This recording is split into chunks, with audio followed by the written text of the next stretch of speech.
स्वागत है बच्चों। आज हम सीखेंगे हिंदी के रचना के आधार पर वाक्य भेद, जिसके अंदर आते हैं आपके संयुक्त वाक्य, सरल वाक्य और मिश्र वाक्य। तो चलिए सबसे पहले जानते हैं कि वाक्य क्या है, वाक्य की रचना किस प्रकार से होती है। भाषा की वह छोटी से छोटी इकाई जो संपूर्ण अर्थ देने में सक्षम होती है वह वाक्य कहलाती है। यानी कि किसी भी सेंटेंस की सबसे छोटी यूनिट जो है जिससे मिलकर एक मीनिंगफुल सेंटेंस बनता है उसको हम वाक्य रचना कहते हैं, उसको हम वाक्य कहते हैं, एक सेंटेंस कहते हैं। अब इसके अंदर भी इसके अलग अलग अंग हैं, वाक्य के अलग अंग हैं, जिसके अंदर सबसे पहला आता है उद्देश्य और दूसरा है विधेय। इनके बारे में एक एक करके जानते हैं। उद्देश्य जो है, उद्देश्य का अर्थ है जिसके बारे में वाक्य में कहा जाए उसे उद्देश्य कहते हैं। यानी कि जिसके भी बारे में बात की जा रही है उस सेंटेंस के अंदर उसको हम उद्देश्य कहेंगे। कि जैसे कि मोहन बाजार जाता है, यहाँ पे मोहन के बारे में बात की जा रही है तो मोहन जो है वो उद्देश्य है। इसके अंदर क्या है, कर्ता और उसका विस्तार। कर्ता यानी कि जो कार्य कर रहा है उसमें, उसको हम कर्ता कहते हैं, यानी कि सब्जेक्ट, और उसके बारे में उसको हम उद्देश्य के अंदर पढ़ते हैं। दूसरा आता है आपका विधेय। विधेय क्या है, उद्देश्य के संबंध में जो कुछ कहा जाए उसे विधेय कहते हैं, जैसे कि क्रिया, क्रिया विस्तार, कर्म, कर्म विस्तार आदि। अब यहाँ पे उद्देश्य के संबंध में जैसे मैंने आपको कहा था कि मोहन बाजार जाता है, यानी कि मोहन मोहन को जा रहा है कहीं पे तो वो क्रिया हो गई। क्रिया के बारे में अगर हम कुछ एक्सप्लेन करें तो क्रिया विस्तार हो गया। कर्म यानी कि वो क्या कर रहा है, बाजार जा रहा है, कर्म विस्तार के बारे में हमने जैसे बताएंगे। तो ये सब चीजें उद्देश्य के अंदर है, जो मेन सब्जेक्ट है। विधेय यानी कि प्रेडिकेट, यानी कि वो जो सब्जेक्ट जो कार्य कर रहा है उसके बारे में जब हम बात करते हैं उसे विधेय कहते हैं। इन्हीं को एक सेंटेंस के साथ समझते हैं, जैसे कि अर्जुन पुस्तक पढ़ता है। अब इसके अंदर क्या है, अर्जुन और पुस्तक पढ़ता है। अर्जुन क्या हो गया आपका उद्देश्य, और पुस्तक पढ़ता है वो है आपका विधेय। उद्देश्य का मतलब सब्जेक्ट, और जिस उसके बारे में, सब्जेक्ट के बारे में जो बात की जा रही है उसको हम विधेय बोलते हैं, यानी कि इंग्लिश में जैसे आपका प्रेडिकेट होते हैं। रचना के आधार पे वाक्य के तीन भेद हैं, सरल वाक्य, संयुक्त वाक्य और मिश्र वाक्य। एक एक करके इन तीनों के बारे में पढ़ते हैं। सबसे पहला आता है आपका सरल वाक्य। सरल वाक्य वह वाक्य है जिसमें एक उद्देश्य और एक विधेय होता है, यानी कि सब्जेक्ट एक ही है, उसको हम सरल वाक्य कहते हैं, बिल्कुल सिंपल सेंटेंस। ठीक है, इसके उदाहरण देखते हैं। उदाहरण में सबसे पहला है मोहन फुटबॉल खेलता है। दूसरा है बच्चे मैदान में खेल रहे हैं। तीसरा है अमित ने काम पूरा कर लिया। ये तीनों जो है वो सिंपल सेंटेंस है। इन तीनों के अंदर एक ही आपका सब्जेक्ट है, जैसे कि मोहन ये आपका उद्देश्य है, वो जो कर रहा है कार्य वो आपका विधेय है। तो ऐसा जिसमें एक उद्देश्य और एक विधेय हो उसको हम सरल वाक्य कहते हैं। बच्चे एक ही सब्जेक्ट, ठीक है ना, वो मैदान में खेल रहे हैं, वो उसका विधेय है। तो ऐसे जब आपके एग्जाम्स में आएंगे आपको इन्हीं सब बातों का, छोटी छोटी बातों का ध्यान रखना है कि किनसे पढ़कर आपको पता चलेगा। इसके बाद में आते हैं आपके संयुक्त वाक्य। जिस वाक्य में दो या अधिक सरल वाक्य योजकों से जुड़े रहते हैं किंतु एक दूसरे पर आश्रित नहीं होते वह संयुक्त वाक्य कहलाते हैं, यानी कि कंपाउंड सेंटेंस। जहां पर दो या दो से ज्यादा सिंपल सेंटेंसेस जो हैं उनको जोड़कर, योजकों से मतलब जैसे हम कंजंक्शंस यूज करते थे इंग्लिश के अंदर, वैसे ही उनको कोई ऐसे शब्दों से जोड़ दिया जाए तो उसको हम बोलते हैं, ऐसे योजकों से जोड़ दिया जाए पर एक दूसरे पे वो डिपेंड नहीं कर रहे हैं, ठीक है ना, तो उसको हम बोलते हैं संयुक्त वाक्य। अब इसके उदाहरण देखते हैं कुछ। इसका सबसे पहला उदाहरण है आप चाय पिएंगे या कॉफी पिएंगे। देखो दो डिफरेंट सेंटेंसेस है, आप चाय पिएंगे, आप कॉफी पिएंगे। इसको हमने एक योजक से जोड़ दिया है यहां से। तो इसके अंदर क्या है कि उन दो डिफरेंट सेंटेंसेस को हमने जब एक योजक से जोड़ दिया उसको हम संयुक्त वाक्य कहते हैं। दूसरा है मैंने सुमन की बहुत प्रतीक्षा की पर वह नहीं आई, कि मैंने सुमन की बहुत देर वेट की पर वह नहीं आई।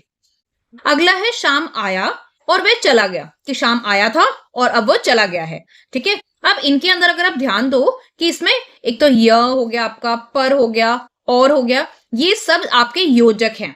ठीक है ना, तो इन्हीं से ही हम इन सेंटेंसेस को, दो अलग अलग सेंटेंसेस को जोड़ते हैं। अब इसकी पहचान क्या है, इसकी पहचान है जैसे कि और, या, तथा, किंतु, परंतु, इसलिए, ताकि, सो आदि योजक शब्द होते हैं जिससे मिलाकर हम उन दो वाक्यों को जोड़ते हैं। ठीक है, तो इसके बाद आते हैं आपके मिश्र वाक्य। जिस वाक्य में एक मुख्य उपवाक्य हो और अन्य उपवाक्य उस पर आश्रित हो उसे मिश्र वाक्य कहते हैं। अब यहाँ पे क्या है, एक मुख्य उपवाक्य की बात की जा रही है आपसे। मुख्य उपवाक्य का मतलब कि एक मेन सेंटेंस है और दूसरा सेंटेंस उस पर डिपेंड करता है। अगर वो मेन सेंटेंस मिसिंग होगा तो दूसरे सेंटेंस का कोई मीनिंग नहीं रह जाएगा। जो आश्रित वाक्य होते हैं उसका मतलब यही होता है कि वो दूसरे पर डिपेंड कर रहा है। अगर पहले वाली बात पूरी नहीं हो रही है तो अगले वाले सेंटेंस का कोई मीनिंग नहीं रह जाता है।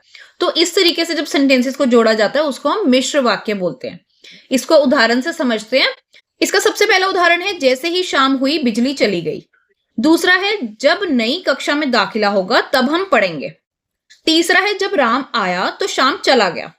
चौथा है जब आंधी आई तो धूल उड़ने लगी। अब इन सेंटेंसेस को अगर आप ध्यान से देखो, इसके अंदर कुछ शब्दों का इस्तेमाल हुआ। जैसे ही शाम हुई बिजली चली गई। अब शाम होने पर बिजली गई थी ना। जब नई कक्षा में दाखिला होगा, जब एक काम होगा तभी दूसरा होगा, तो उस पर वो डिपेंड कर रहा है कि नई कक्षा में एडमिशन के ऊपर, दाखिले के ऊपर वो डिपेंडेंसी है, तो इसीलिए हम पढ़ेंगे वो उस पर आश्रित है। जब राम आया तो शाम चला गया। जब आंधी आई तो धूल उड़ने लगी। जब आंधी आई थी तभी तो धूल उड़ने लगी थी ना, वैसे तो नहीं उड़ रही थी।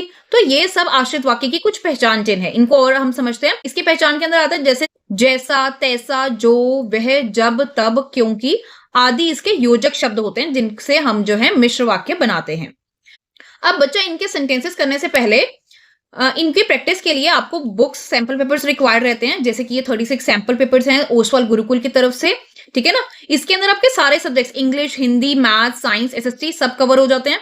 और क्योंकि अब आपका एग्जाम्स में एक महीना भी नहीं रह गया, तो आपको ऐसे ही सैंपल पेपर की प्रैक्टिस करनी जरूरी है। इसके अंदर क्योंकि आपके सारे सब्जेक्ट्स का कवर हो जाता है, तो इसलिए बेस्ट वैल्यू फॉर मनी भी है। दूसरा है आपका जो सीबीएसई के 10 ईयर्स है, उससे आपको क्योंकि पेपर पैटर्न समझना आसान हो जाता है। आप सीएसई ट्यूटोरियल को सब्सक्राइब करो ताकि आने वाले वक्त में जो हम इन बुक्स के थ्रू जो है लास्ट 10 ईयर्स के ग्रामर प्रैक्टिस, चैप्टर्स की प्रैक्टिस सारी अच्छी तरह से करेंगे।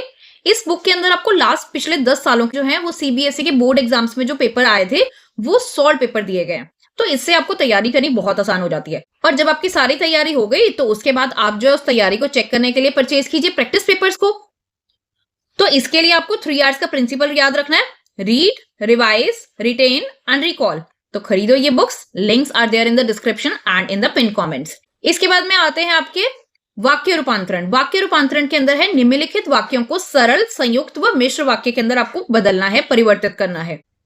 अब एक एक करके इनके बारे में पढ़ते हैं। सबसे पहला वाक्य है अंगीठी सुलगी, उस पर चायदानी रखी। इस सेंटेंस को आपने सरल, मिश्र और संयुक्त तीनों के अंदर बदलना है। सबसे पहला है आपका सरल वाक्य, अंगीठी सुलगाकर उस पे, अब यहाँ पे उस आना था, अंगीठी सुलगाकर उस पर चायदानी रखी। ये है आपका सरल वाक्य। अगला है आपका अंगीठी सुलगी और उस पर चायदानी रखी। बेटा यहाँ पे थोड़ा सा टाइपिंग एरर हुआ है।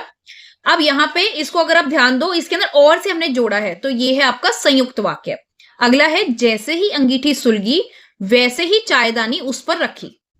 अब इसके अंदर अगर आप ध्यान दो कि ये जैसे और है, जैसे, वैसे, इनको हमने यूज करके इनको सेंटेंसेस में चेंज किया है।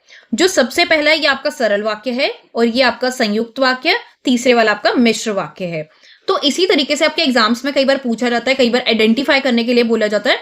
तो हम इसके जो प्रैक्टिस सेशंस करेंगे उसके लिए आप चैनल को सब्सक्राइब करके रखो ताकि जो भी नेक्स्ट वीडियोस आएंगी आप उससे अपनी हिंदी की तैयारी अच्छी तरह से कर पाओ। बगल के कमरे में जाकर कुछ बर्तन ले आया, तौलिए से बर्तन साफ किया। बगल के कमरे में जाकर कुछ बर्तन लाकर तौलिए से साफ किया, ये आपका सरल वाक्य है। बगल के कमरे में जाकर कुछ बर्तन लाया और तौलिए से उन्हें साफ किया। अब क्योंकि हमने और से जोड़ दिया इस वाक्य को, तो यह संयुक्त वाक्य बन गया। तीसरा मिश्र वाक्य, जब बगल के कमरे में जाकर कुछ बर्तन लाया तब तौलिए से साफ किया। अब इसमें हमने इस्तेमाल किया है जब और तब को, ये आपका मिश्र वाक्य के अंदर चेंज करने के लिए हमने इसको इस्तेमाल किया। देखो सेंटेंस जो आपको दिए थे आपने उसी से सरल वाक्य भी बनाया, संयुक्त भी और मिश्र भी। तीसरा है चाय पीने की यह एक विधि है, जापानी में इसे चा नो यूं कहते हैं। इसके अंदर भी आपको ऐसे ही वाक्य बनाने हैं, जापानी में चाय पीने की विधि को चा नो यूं कहते हैं, ये आपका सरल वाक्य हो गया। दूसरा है चाय पीने की यह एक विधि है और इसे जापानी में चा नो यूं कहते हैं, ये आपका संयुक्त वाक्य हो गया। तीसरा है चाय पीने की एक विधि है जिसे जापानी में चा नो यूं कहते हैं। अब इसके अंदर जिसे से हमने वाक्य को कनेक्ट किया है, यहाँ पे हमने और से कनेक्ट किया है, इन चीजों को आपको ध्यान रखना है, ठीक है। इससे ही आप सेंटेंसेस को अलग अलग देखो रूप दे रहे हो, सरल का रूप भी, संयुक्त का और मिश्र का। बच्चों तो आशा करती हूँ आपको आज का अध्याय अच्छा लगा हो। अगर आपके कोई भी सुझाव या विचार हैं तो प्लीज मुझे कमेंट्स में लिख के जरूर बताना। इस बुक को परचेज करने के लिंक्स मैंने पिन कमेंट्स में दिए हैं और डिस्क्रिप्शन बॉक्स में, तो वहां जाके आप इस बुक को परचेज कर सकते हो। और आप विजिट कर सकते हो हमारी वेबसाइट csetutorial.in पर, जहां पर आपको फ्री स्टडी मटेरियल जो है वो मिल जाता है और आप अपने एग्जाम की तैयारी और बढ़िया ढंग से कर सकते हो। तो जल्दी से सीएसई ट्यूटोरियल को सब्सक्राइब करो अपने दोस्तों के साथ इस वीडियो को शेयर करो और अगली वीडियो का इंतजार करो। Till then take care, bye, see you in the next video.